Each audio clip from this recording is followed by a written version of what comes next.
That's me. Budget, not exactly everybody's favorite topic, but it is kind of near and dear to my heart. And so before I get into it, though, I do want to say that we have a fantabulous, that is a word, comptroller in this district, Anita Arthur. And without her hard work, I couldn't do all this. I'm going to just talk you through the budget really fast.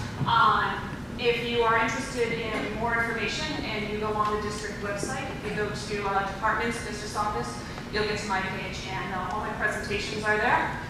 So you can go through my entire full budget presentation, and any questions, please feel free to call. Basically, you've got two sides of the budget. You've got your revenues and your expenses. In this district, revenues by category, you have three basic categories. You have your local revenues, your state revenues, and your federal revenues.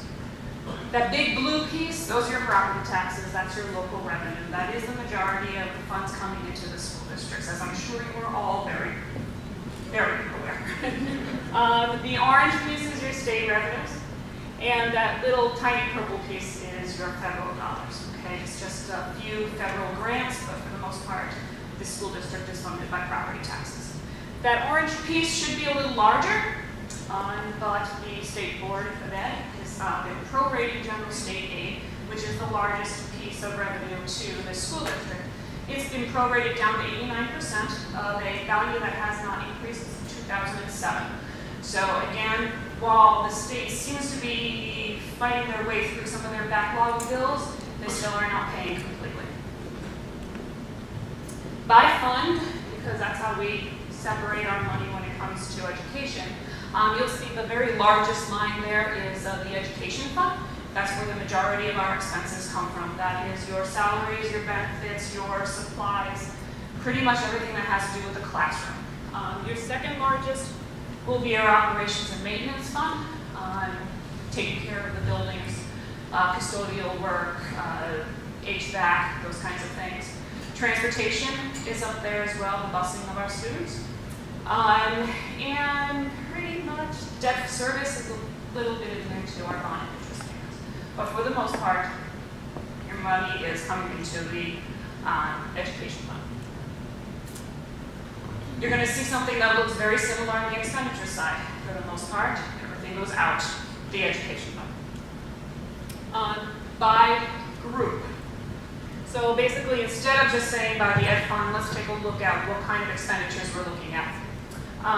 For the most part, again, that largest orange group there is your instructional expenses, your teachers, your direct instruction. The next largest, if you look several over, it says support business. That's not just me, I promise. That also includes transportation, that includes your operations and maintenance and those kind of facilities. Then you have your support central, and that is your technology group, and really is what's building that one up. And that's our 21st Century Initiative, all of the money that we've been putting into the technology for the last the last 2 years and for the next 3. And then by object, which is basically what kind of expenditures are we looking at. Again, we are a people-intensive business, and so the vast majority of your expenses are going to be coming from salaries and benefits.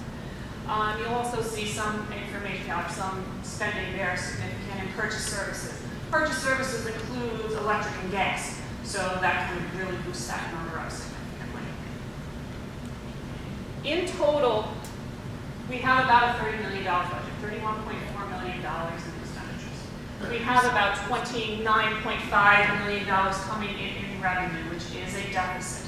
However, of that $1.8 million deficit, about $1.5 million of it is what we're considering one-time expenditures. It is the infrastructure and the computers and all that we're purchasing for the 21st Century Learning.